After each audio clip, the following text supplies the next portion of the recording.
لا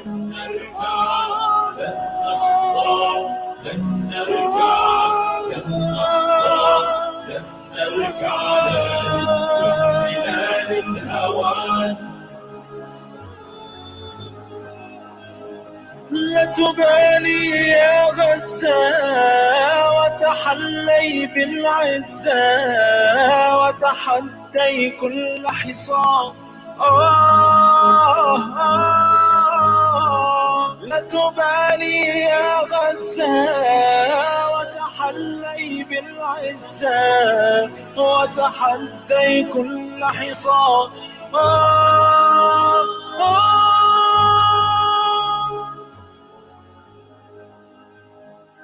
إنا لا نلقي بالا. Assalamu alaikum wa rahmatullahi wa barakatuh. My name is Nazim Adam. I'm from the Palestine Solidarity Alliance, and together with Salam Media, we bring you this very special 1-hour program focusing on Jerusalem and the current situation that is unfolding there. We know it's not new, but over the last few days, we picked up that a number of armed right-wing racist settlers under the banner of Lahava, a Hebrew acronym for an organization that wants to totally ethnically cleanse Jerusalem of all people except for Jews, we conducted what is nothing less than a pogrom, screaming death to Arabs and rampaging through Arab villages and communities in Jerusalem. So today we have with us number of key speakers. We are glad to be joined by Maisa Abu Zaidan, a member of the Fatah movement and an activist on the ground in Jerusalem. We also have Abdullah Rifat from the legal association Al-Mizan, representing Friends of Al-Mizan today, a Palestine Human Rights Institute that does a lot of work with prisoners and victims of such attacks from the military and from the Israeli police and so forth. And then my good friend from UXA and the Youth for Al-Quds in South Africa from Cape Town, Arshad Samudin. So with that, I'd like to welcome our guests and just give them a few minutes to introduce themselves. I'll start with Maisa, if you can just share with us a little bit of the work that you do. Hi, everyone. And first of all, thank you for your invitation to join you in this interview, which is very important to us as a Palestinian. Then, because today, Palm Sunday and Ramadan, so Ramadan blessed for all Muslims around the world. I am Maisa Abu Zaidan. I am member in Fatah movement and worked in many fields like the students' activities, women. I'm now concerned with the political issues, especially national issues, and the all Arab region. Thanks. Yes. Thanks, Maisa.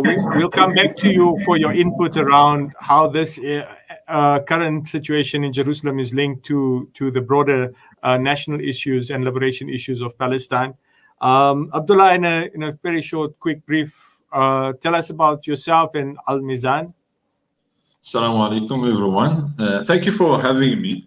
As you said, my name is Abdullah Rifat. I work for a group called Majan. Majan is a legal organization that's based in Palestine that is working with all victims, Palestinian victims who have to stand in Israeli courts. So we basically defend, prisoners, widows of the martyrs, the families of the martyrs, the children that get detained, the prisoners again. And so we work across Palestine, whether it's inside of Israel, Palestinians in the West Bank or Gaza who need to stand in the Israeli courts. So our lawyers are well trained in Hebrew. They speak Hebrew fluently, and they are trained. They know the Israeli law very well, and they know all the ways in and out of Israel. So we started like this new organization, Friends of Majan, here in South Africa, to make awareness about the work that the lawyers are doing at home, and to mobilize the international community, starting from South Africa, to support some of the cases that do need international attention from the international community. Abdullah, all the best. We're working with you closely, and hopefully Friends of Al Mizan can get the support it needs from the South African community. Just very quickly, Arshad, just tell us a little bit about Youth for Al-Quds and your involvement. But before we do that, I just want to, on behalf of myself, Abdullah has just told us, and everyone here at Salam Media and the PSA, our condolences on the passing of your sister this week. May Allah grant her Jannah, inshallah, and make it easy for you and the family. Ameen. Jazakumullah khair. Shukran for that. Youth for Al-Quds has been in South Africa for a few years. It's part of the international Youth for Al-Quds movement in more than 40 countries, and it aims to bring together youth from different sectors of society in different countries. And the main aim is to spread the awareness of youth issues of Al-Quds, the realities of what's happening, of how the Zionists trying to cover up what they're doing to the Palestinians in Al-Quds, how they're trying to Judaize the city of Al-Quds, and for youth all over the world to stand up in defense of them and to do some activities and some projects that can directly or indirectly support the youth inside the city of Al-Quds in Jerusalem. Thanks, Arshad. And obviously, we know that solidarity organizations are in South Africa coming together and working together on a number of projects. So we hope that that can grow from strength to strength. But today we are focusing on Jerusalem. We are focusing on the defense of Jerusalem and in a number of the communities around within the city. So I'm going to ask both Maiza as well as Abdullah. But first, we'll start with Maiza to give us an update on what is happening on the ground in Jerusalem as we speak. Okay, today there is a lot of settlers. They pass Al-Aqsa and Qubbat al-Sakhra Mosque, and they try to make a violence against the Palestinian and the old city there, and they call to make the same thing. They have a march, I think, in 28 Ramadan. Surely they are protected with the army soldiers and try to confuse the whole situation there, especially, it's Ramadan and it's a holy times for Muslims in Palestine. Even the last 3 or 4 days, it was very hard, harmful, because a lot of injured, a lot of they are broken the holicity of the city. All the Palestinians in the whole cities in Gaza Strip and West Bank, they are go and support their Palestinians in Jerusalem. And the situation is still very serious. Thanks, Maiza. Abdullah, I know you've been following it quite intensely. Do you want to share with us what information you have from the ground? Yes, of course. I think that it's very important to look at today's events and the events that have been happening in the past few days in the broader context in what Israel has been doing, not like since the beginning of its establishment by colonizing Palestine, but also I would say in the past few years, especially with the support from Trump, how the attacks on Palestinians have intensified, how the taking over Palestinian homes and houses, kicking Palestinians out of their houses has intensified. So what happened now is that in the beginning of Ramadan, it was a coincidence that Ramadan came at the same day as the Israeli Independence Day according to the Hebrew calendar. So on that day, on the beginning of Ramadan, it started with the Israelis actually cutting the electricity from Masjid al-Aqsa, so because they didn't want the call for prayer, the adhan, and the qira'ah to interrupt the celebrations that were happening in Al-Buraq yard, the yard which they have taken over like long ago, and where they claim now it's now the Wailing Wall.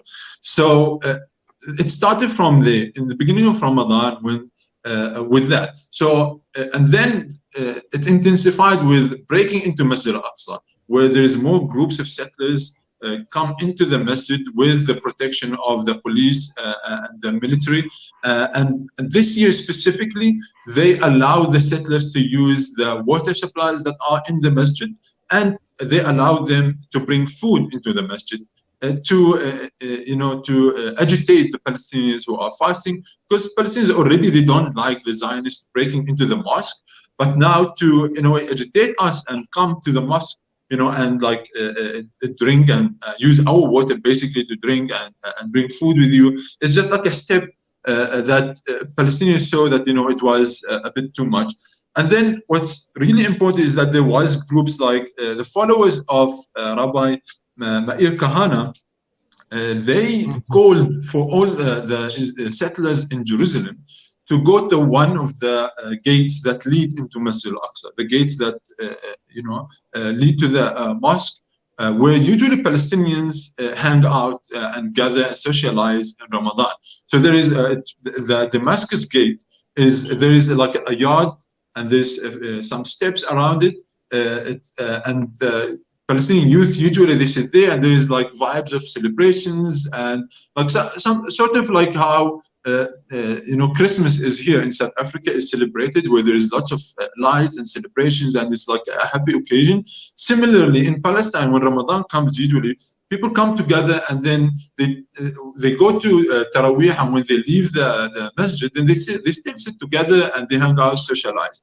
So what happened on the 22nd, that's the past Thursday, this group of settlers, they called to occupy that space, because they don't want Palestinians to enjoy, to feel that they belong to that area, right? And this goes hand in hand with the state systemic colonization of Palestine. The police was, from the beginning of Ramadan, the police themselves were dismissing Palestinians, preventing them from gathering in that particular yard, and at the same time, the settlers also wanted to do, which is a social sense of settler colonialism, they also wanted to play a part in this colonialism, right? Okay. So, thanks, Abdullah. So that's how it started. I'm sorry. Yeah. That's how okay, round up. It's fine. Yeah. And then we've seen some horrific videos, but a clear display of what Zionism is. These settlers. You want to just share what we spoke about a little bit earlier? Yes.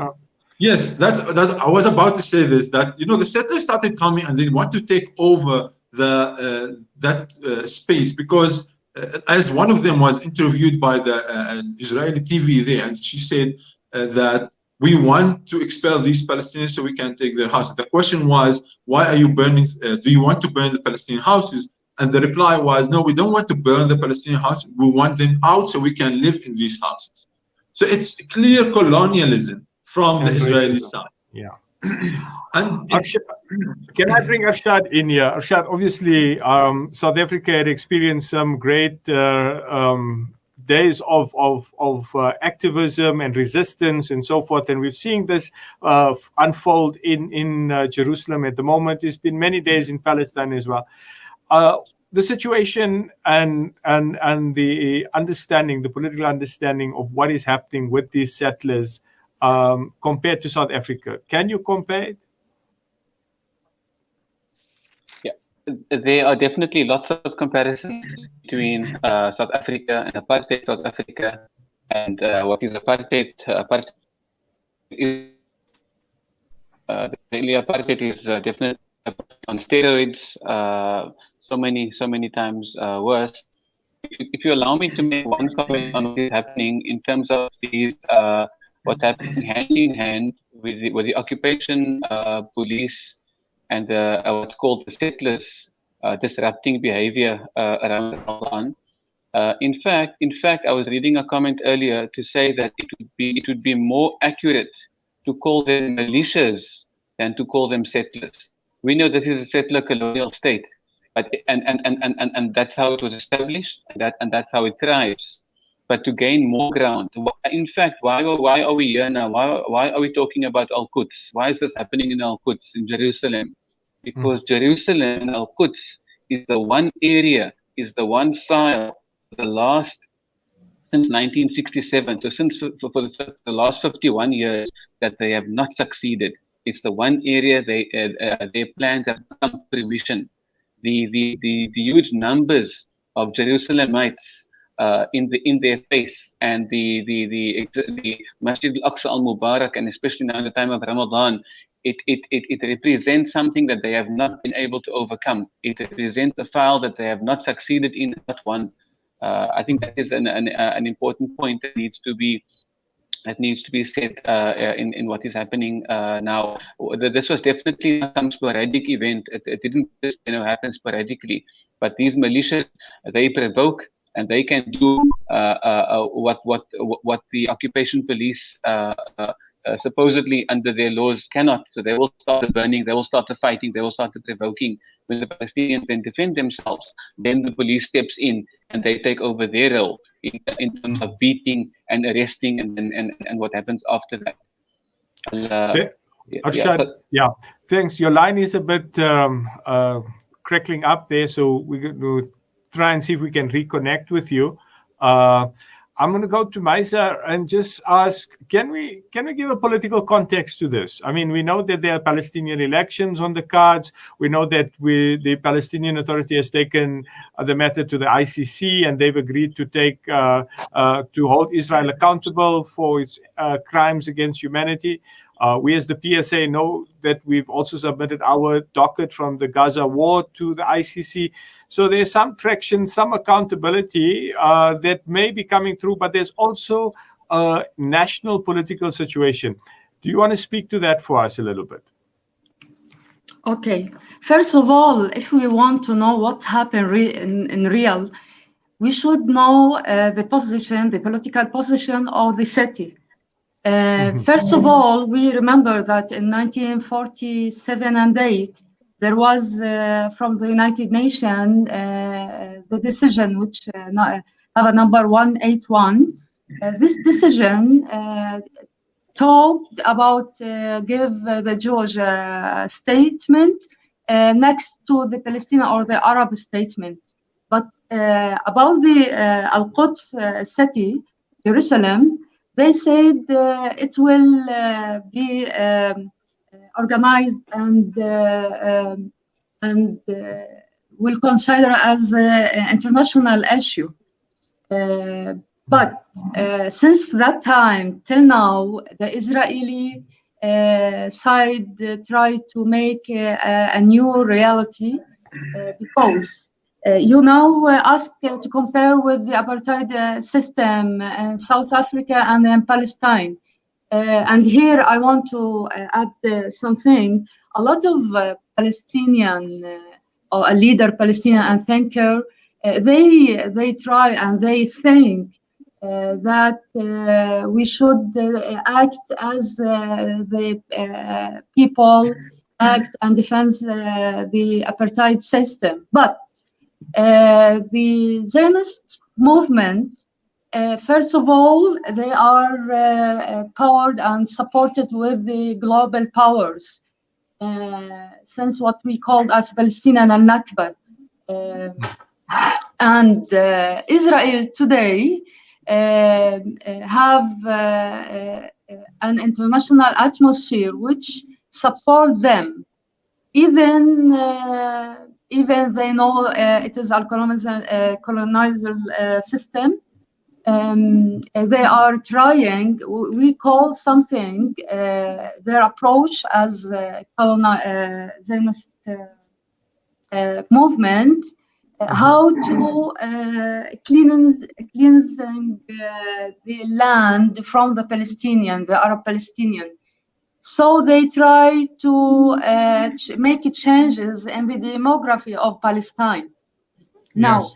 if you want to talk about Jerusalem issue, it was after Oslo peace agreement, they make Jerusalem issue or Al-Quds issue as a city. And you know, there is a special conflict on this city because it have a very special value for all religion, for all people around the world, even for Palestinian, because you know it's one of the oldest cities on the world. But Jerusalem city, they delay it as a permanent issue, and you know. Not permanent issue. It was the main file or the main case. They will delay to the final negotiation. But you know, after the Palestinian Authority came here in Palestine in 1994, the Palestinians tried to build the basics of their statement, their state. But the Israeli, from one side, make another reality, but by the make the separate wall, by the sitting and sowing the land, and etc.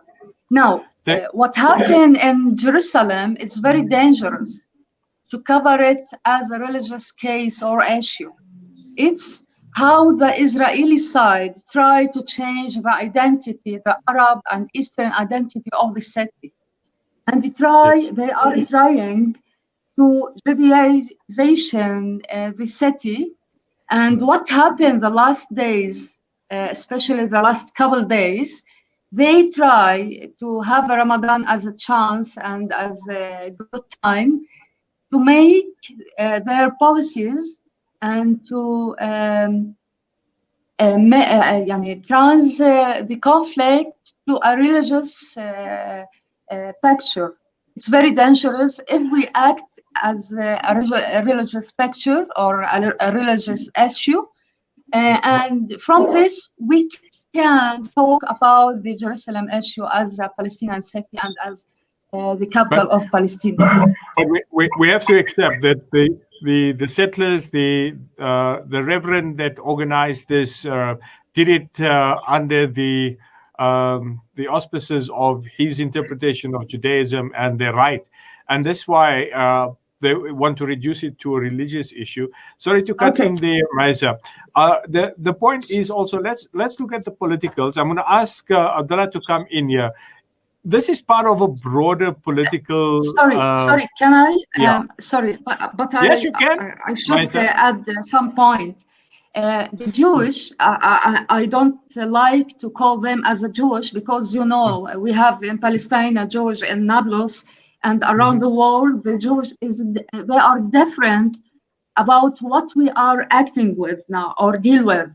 They are Zionist movement and they use the Jewish issue as a reason. No, for example, they make. For example, they say that Solomon's temple is under Al-Aqsa Mosque, and they try all the time to make like a Jewish identity for the on the city, but the archaeologists improve all the time. The Western historical scientists, they improve that it is Eastern city, and there is no evidence it is a Jewish city. Yeah. So between the myth of the temple and the reality on the science on the ground. I understand it, but I'll ask both Arshad and Abdullah to come in here as well. But we're looking at the broader political significance in the struggle against Zionism and the defense of Jerusalem. Our focus today is Jerusalem and defending it. Masjid al-Aqsa, I understand, has great significance for the Muslim faith, and Arshad, your organization basically is Youth of Al-Quds. So Arshad, come in a little bit and just tell us about that significance and what can be done. Yeah, Bismillah, shukran. In fact, even in linking it to the events that we are seeing unfolding in front of us now, these dangerous events, in the last few years, or in fact, Ramadan has always been the blessed month of Ramadan has always been that month, that 1 month of the year where the Muslims get a break from the harsh-handed tactics, these brutal measures of the occupation in the city of Jerusalem and in Palestine. Ramadan usually represented that month where they could worship freely, go to the Masjid al-Aqsa in peace and in freedom and enjoy the sanctity of it. And it's definitely a plan. It's definitely a plan. We remember 2018, Nazim, 2018, there was a similar call, as there is a call now for a big, as Maisa was saying, as this big protest or march on Masjid al-Aqsa for 28th Ramadan. There was a similar one. There was a similar call 2 years ago on 2018. And then there were calls among the Palestinians to say, don't confront it, don't go out there in your big numbers. It might be more harmful than beneficial. And we know that 27th Ramadan is a big, significant night for Muslims in Ramadan. And they're already going to be there in their numbers. And then 2 years ago, 3 years ago, 2018, and then the numbers were much less on the 28th of Ramadan. And that led to lots of beatings, that led to lots of difficulties for and also that led to a crossing of another line, and that is the sanctity of the last 10 days of Ramadan. Usually we didn't find incursions in the last 10 days of Ramadan in Masjid al-Aqsa al-Mubarak. But speaking about Masjid al-Aqsa al-Mubarak, it's so important for us at this point in time when the international media is almost silent, when even Muslim media and social media is not focusing on this as it should be. We should remind Muslims, what does Masjid al-Aqsa al-Mubarak actually represent? And I put my hand on my heart when I say this, because Masjid al-Aqsa al-Mubarak represents the heart of the Ummah. This significant place that is the scene of these violent clashes in these last 10 nights represents the heart of the Ummah. And when the heart of the Ummah, just as the heart of the body spreads life-giving blood to the body, the heart of the Ummah, Masjid al-Aqsa, spreads life-giving barakah to the Ummah.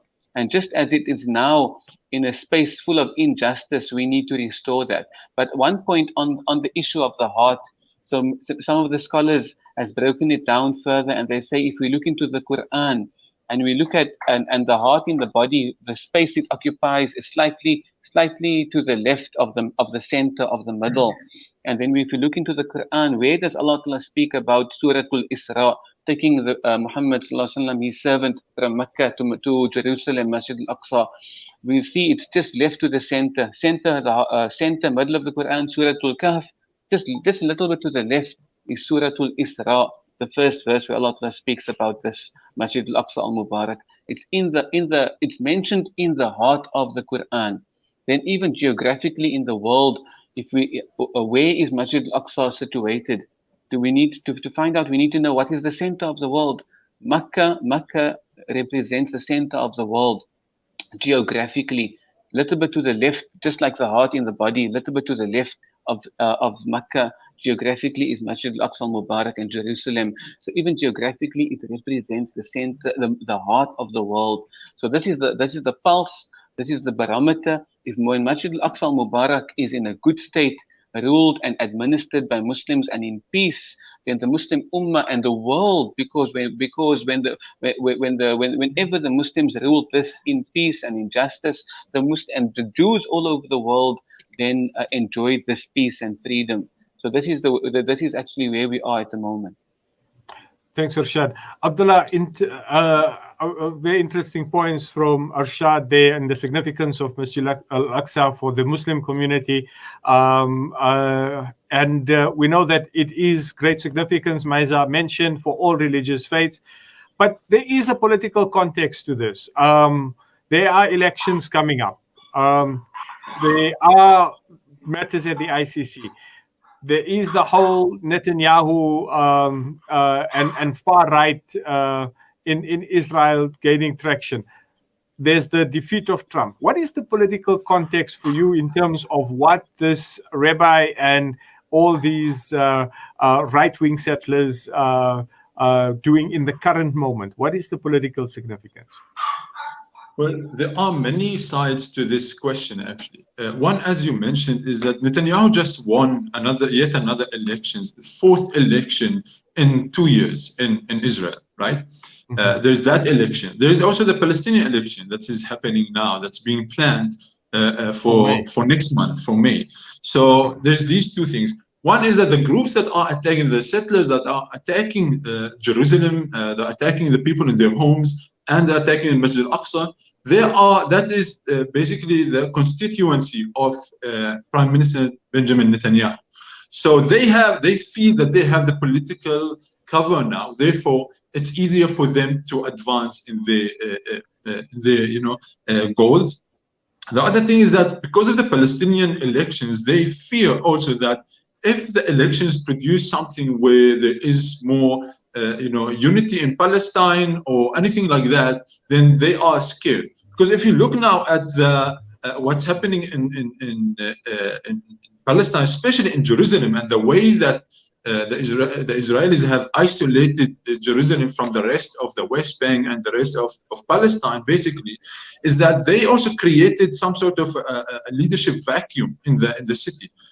But the recent uprising and the way that the Palestinians are standing up for themselves shows us that there is social mobilization, there is popular mobilization on the ground that's happening. There's thousands of people coming out together to produce these, to call and mobilize and organize the people. And this reminds me a lot of the anti-apartheid struggle and how, whenever there was, clashes with the apartheid regime, there was always, the street had its say. And as South Africans always say that, the leadership will rise from the bottom, from the streets. People who are fighting, on the ground, they themselves are the ones who are leading. So Palestinians there in Palestine are leading, as Arshad said. It does have this big significance. They are leading the Ummah in terms of, protecting the Masjid Al-Aqsa, which is the heart of, as he explained now, the heart of this Ummah, the heart of this world. And so, going back politically, they also are afraid of what is happening in the US because they lost Trump, who was their best ally.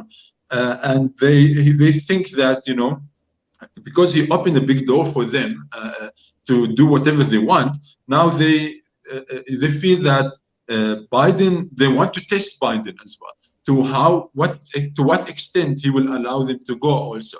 So there is a lot of political significance. But maybe I will also give a comment about what Maisa said earlier about the Israelis.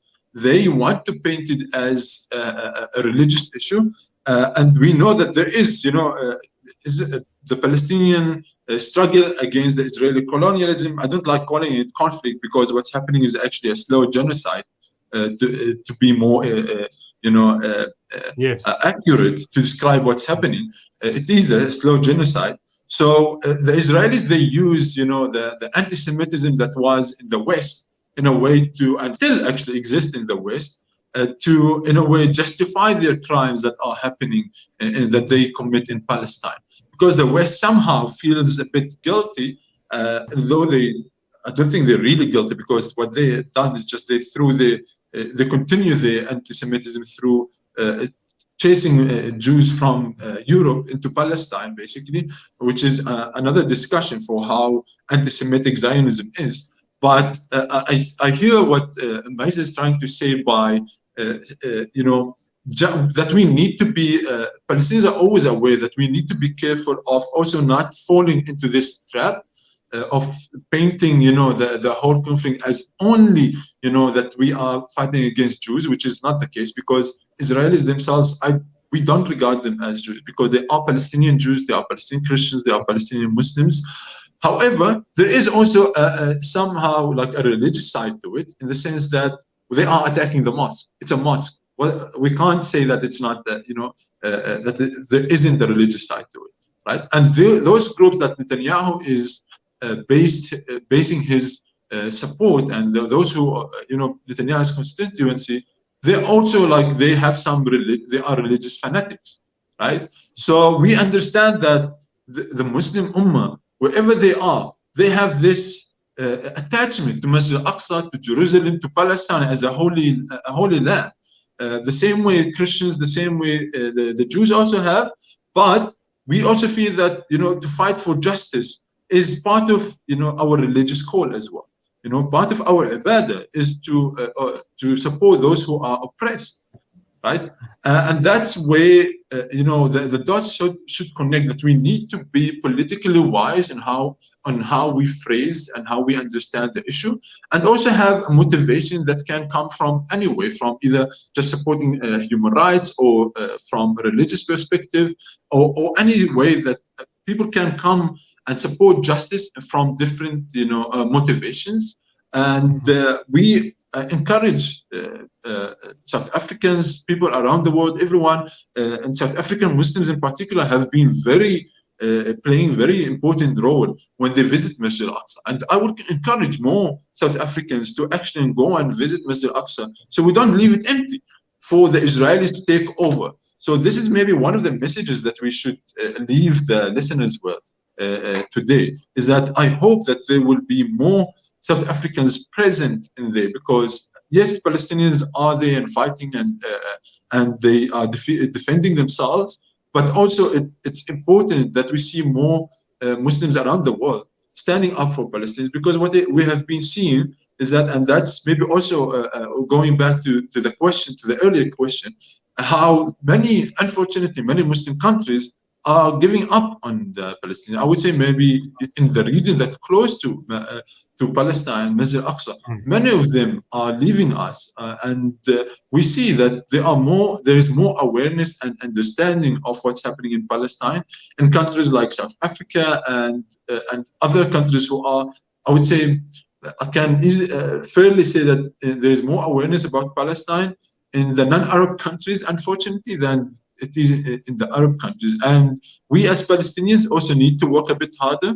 The leadership vacuum that is happening in Palestine, in Jerusalem in particular, and in other countries, the lack of wise leadership, these are all alarming, points that we need to learn. And the mobilization, the work that's happening now in Jerusalem gives us actually, it's a good vibe, to be honest. It's a good thing that's happening, that the Palestinians, without proper leadership, are already mobilizing and stopping the Israelis, and they are defending themselves.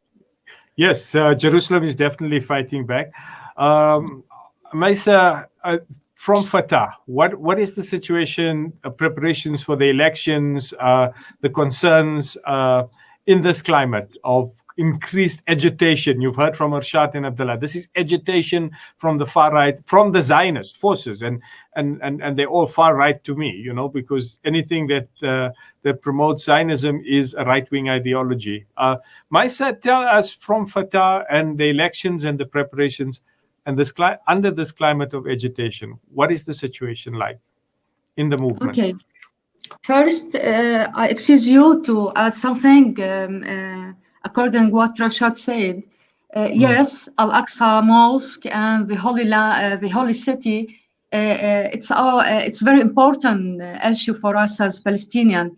Even we are Christian, Muslims, whatever.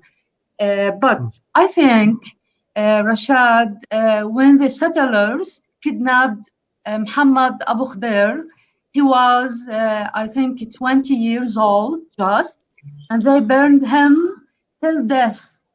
I think Muhammad Abu Khdeir, as a human, as a Palestinian, is very important, and he is on the top as our issue more than the wall of the Al-Aqsa Mosque, because Muhammad Abu Khder will protect Al-Aqsa Mosque and the Jerusalem city. So we want to declare for all the world that if you support the human, the Palestinian and the city and around Palestine, whole Palestine, so you will save and protect the holy places. This one. The other thing I want to add, it relates or it connects with the election issues here in Palestine, Nazmi. You know, Trump, and as I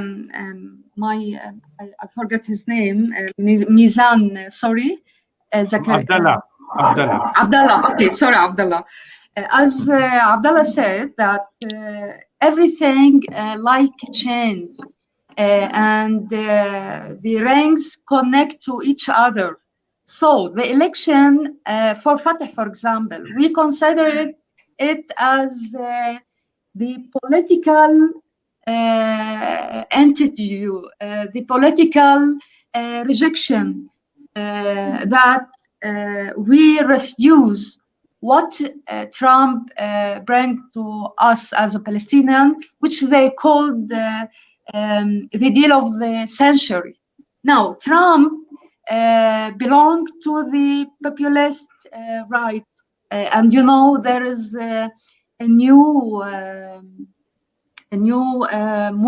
movement around the world consider this populist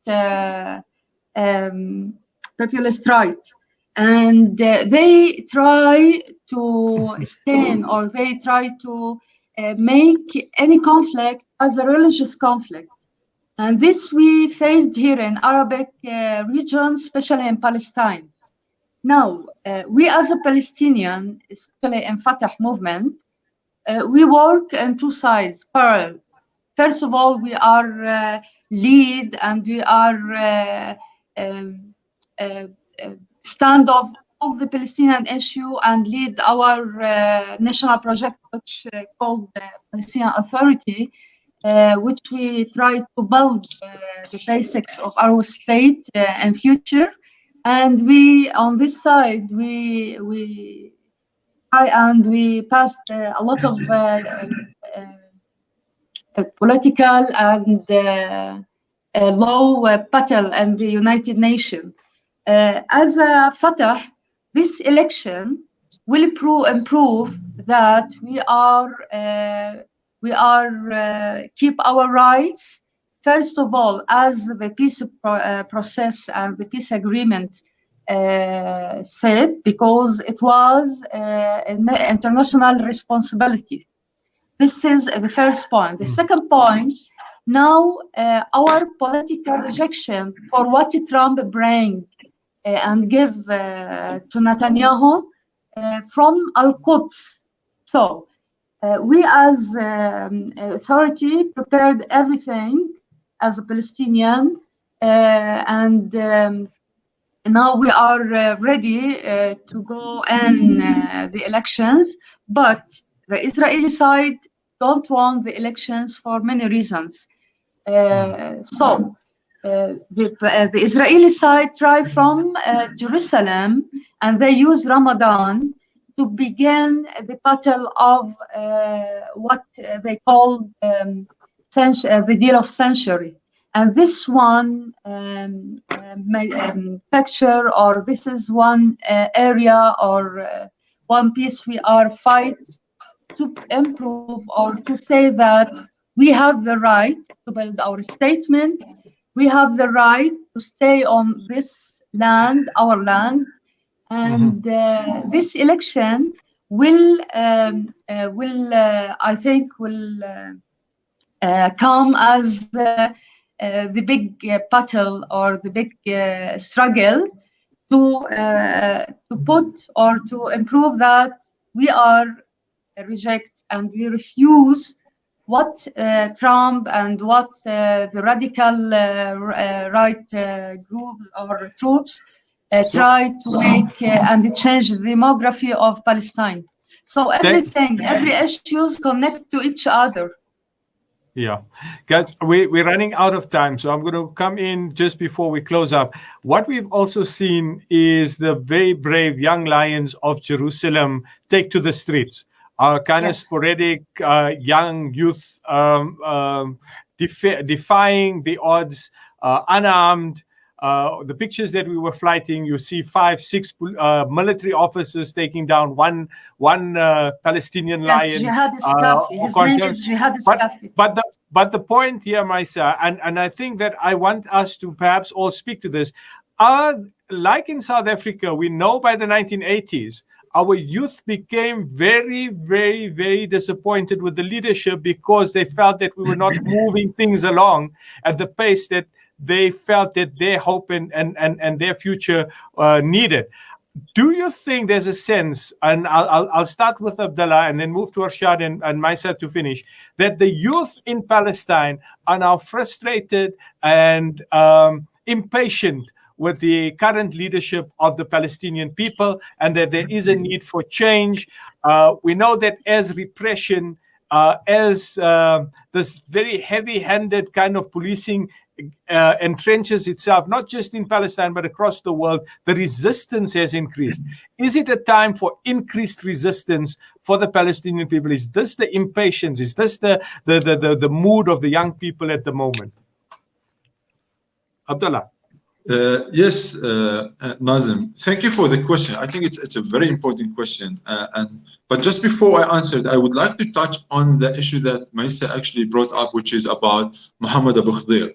Muhammad Abu Khdir, he was actually a 16-year-old boy who was from Jerusalem. He was kidnapped in 2014 on his way to Masjid al-Aqsa to pray Fajr in Ramadan as well. In 2014, in the first week of Ramadan. He was 16-year-old. He was kidnapped by this same group that is attacking now Masjid al-Aqsa. He was kidnapped and forced to drink petrol, and then he was left alive. And I think taking that, we as Mizan also represented the family, and we follow that case closely. And this case, like many other cases, showed us not only as Mizan, just as a group, but also as myself, as a young Palestinian, and this going back to your questions, it shows us that there is lots of frustration because of as what I explained, what I described earlier as a vacuum in leadership, especially in Jerusalem, where there is, I would say, the people there are in a way being left alone. Just to put it shortly, the Palestinians are, and some of the slogans that were shouted, I don't want to repeat, in Jerusalem, have showed us that some of them were shouting against the Palestinian leadership that is not really doing what the people on the ground want. And if you look at, if you compare that to what was happening in South Africa and the frustration that you speak about, there isn't any democratic processes inside the structures of the leading groups in Palestine. And I say this as, again, as a young Palestinian who is, in a way, I'm trying with all my, abilities to try and advance the Palestinian situation wherever I go. And I left Palestine to come to South Africa to learn and to study about the South African experience in particular. I chose now to leave my family and to stay in South Africa just to work for Palestine. And the only reason I did this is because I see that we need a new generation of leaders, I would say, a new leadership formats. And as you say, there is lots of frustration amongst my peers, my friends, my colleagues at home in Palestine. And we do say that the previous methods of negotiating without, changing the power dynamics on the ground, without finding a way to stop the Israelis from advancing. I mean, if we look at, for example, at the peace process that Maisa has mentioned, that since 1994, as a matter of fact, even though the Palestinians respect this peace process, but it hasn't been peaceful at all. the peace process itself has been, I would say, a big lie against us as Palestinians. We see that we are losing more homes, we are losing more lands, we are losing more lives. Most importantly, we are losing Palestine. You know, Palestinians are being killed every single day. There is more Israeli settlers. There is more colonialists coming from Europe, from France, from from the US, from all over the world to come and occupy our houses. As we speak now, there is 28 families in Palestine that are under danger now to be expelled from their homes. Their homes that they, like one of my friends, Muna Al-Kurd, you can follow her in social media on Instagram. She speaks a lot about her family. You know, her grandmother was expelled from Haifa. Haifa is just like about 10 minutes from where I live in Palestine. And her grandmother, was expelled to Jerusalem, right? In 1948. In that time, Jerusalem was under the Jordanian mandate. The Jordanians and the UNRWA, that's the United Nations organization that takes care of refugees, particularly Palestinian refugees, they gave them a house. And now the Israelis are expelling them from that house. And there is 28 families that are under danger expulsion as we speak now. Any moment, the Israelis will come with their forces and kick them out. And this has been happening for decades now.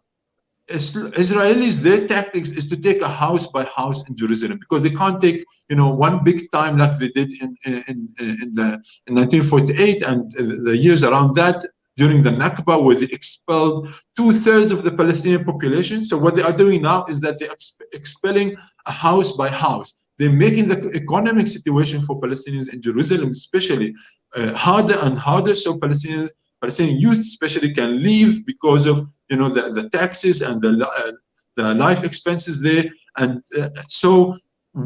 but they're making it much easier for Israeli settlers to move in. And that's why we say that there's this frustration, there's anger with the Palestinian leadership, unfortunately, that we feel that they are detached from the people on the ground. They are not really listening to us. It's not just that they are not really listening to us, they are not even learning from previous experiences, like what happened in South Africa during apartheid. There is, the Oslo Accords just, in a way, gave validation to what Israel created, like Bantustans. They made Bantustans like an official thing. We believe that, unfortunately, the Palestinian Authority has become like the chiefs here in South Africa, who, in a way, worked with the apartheid regime and are working with the oppressors in order to make it easier for them to govern us and to move us around. Maybe I shouldn't take longer from the time of my colleagues. I think very passionate. Again, there's lots of frustration. That's why I'm taking too much. No, I think that is fair. I think is that this is what the discussion is about getting different views and opinions. And we're coming into a very critical time in Palestine. It's critical continuously on a day-to-day basis. The question is, are the youth rising up? Are they now frustrated, as we saw in the 1980s, where they said things like, we got to liberate ourselves, freedom in our lifetime, and those kind of things. And I'm getting a sense from when I see it, and we've been flighting some of these pictures, this fearlessness that we see in the youth, which can only be admirable. We can't fault them for this. They are the driving force. They are the catalyst for change because it's their future that matters the most. Arshad, you want to put in? I've just got about 4 or 5 minutes, so I'm going to give you 2 minutes, and I'm going to cut you, and then I'm going to go to Maisa, and then I'm going to conclude. Okay.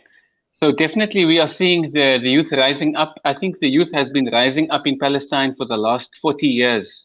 And every year or so, every 2 or 3 years, we see significant events, we see significant protests, whether it was the big intifadas or the small hibbat of Bab al-Rahma at Masjid al-Aqsa 2 years ago, or last year, in fact. So I think the youth are definitely rising up. This eventually will culminate in the youth taking their rightful position. I like to concur with what Abdullah is saying. If the leadership do not give youth the space, and the youth will, they are creating also their own facts on the ground. They are changing the situation from the ground up.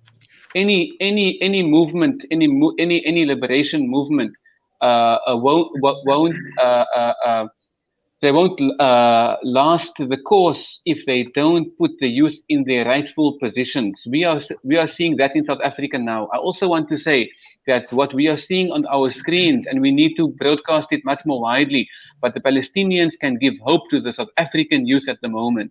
And then also I want to say lastly that the United Ulama Council in South Africa is calling on imams all over South Africa every night after Taraweeh in the masajid. We want imams, we want khatibs, we want people, the leaders of the masajid to speak out, find out what is happening and inform the communities and the congregations of what's happening at Masjid Al-Aqsa at the moment. We want youth also, use your social media networks, be the voice of the Palestinians, this voice, this noble and just voice that is being suppressed internationally. You be the voice or wherever you are on your social media channels with your friends. And we're asking the leaders in South Africa to be the voice and to do the right thing and to speak about this tonight at the masajid and all the nights going up and follow, because this is breaking news that is urgent for the Muslims and for the world at large.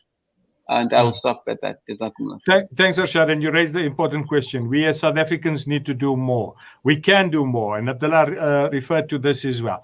Maisa, is there at this joint, is there a question of relevancy for the current leadership of Fatah and just generally the leadership and a disjoint between them and the people on the ground? Okay, but I want to make a main idea, or to conclude the main idea. We as a Palestinian faced cleanings occupation. This is a very important point or a core we should concern or begin from it. And as a Fatah, and according to your question about the youth and how they are disappointed from the whole reality, I say that we are a Palestinian. If you want to be take the issues from a reality vision. We are opposite two tracks. The first one, the liberation struggle, and the second one, the national building, which conducive to state. And here, the Israeli try to accuse Palestinian as a terrorist people, as they didn't have a right, etc. So we in Fatah try first of all to make this election as a valuable opportunity for the youth and all the here Hub movements, the Palestinian political troops. They know that the youth are the real mass will decide the shape of our political system. So we try in Fatah to make two things, or to reach two goals. The first one, to keep the elections process and how we can have a good result according to our national atmosphere, and to make the unity of the Palestinian territories in West Bank and Gaza Strip and Jerusalem, to continue our political struggle in the peace process. And the second goal for us as Fatah, how to improve to all sides, to all powers, to the international community, that the elections is our right as a Palestinian, and we will go into this process. Even the Israeli side try to make difficulties and obstacles, especially, or they begin it from Jerusalem city. Thanks. Myself for that input. We hear clearly that there is a leadership crisis, that there is a question of relevance from the youth towards the leadership in Palestine. We understand there are elections. We also understand that a lot of people don't have faith in elections anymore. We've seen that across the globe. The fact that Yes. the fact that people in the Arab world do not necessarily support what their governments do is an important point. So the normalization, we must understand, is from the dictators who have usurped power in those spaces. We saw that in the American election itself, that you're cut off from your knees from before the election starts because you don't really have a choice of a people's candidate. South Africa is also an example of democracy in crisis. So generally, there's a lot that we can speak on. We salute today the young lions of Jerusalem, the defenders of Jerusalem, those who are fighting back on the streets, those who are defending Sheikh Jarrah and the evictions that are imminent in that place, to the human rights defenders across Palestine. We know that this is a day-by-day battle. We saw this in Hebron. We saw this unfold. We saw this unfold in Hebron, with our campaigns for Open Shuhada Street, which still remains occupied. And then we're also seeing this in Jerusalem by the far right and the Zionist movement in general. I'm going to conclude by saying that, firstly, thank you to everyone. From the Palestine Solidarity Alliance, we will keep our finger on the pulse. Please follow us on Facebook, Palestine Solidarity Alliance, PSA South Africa. You can also follow Youth for Al-Quds and Al-Mizan, Friends of Mizan. So all these organizations are available.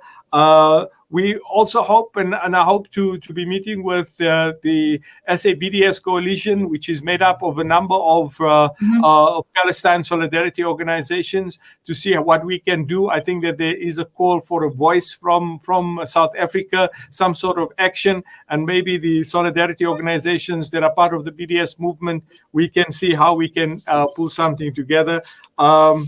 Our prayers and our solidarity with the people of Palestine, and thank you very much to Salam Media as well for hosting this program. There's so many other issues to talk about, including the issue of COVID-19 and the vaccine and so rollout that I hope we'll have a chance to speak about in days to come. With that, thank you very much. Assalamu alaikum wa rahmatullahi wa barakatuh. Thank you for your efforts. Thank you. Pleasure. Thank you for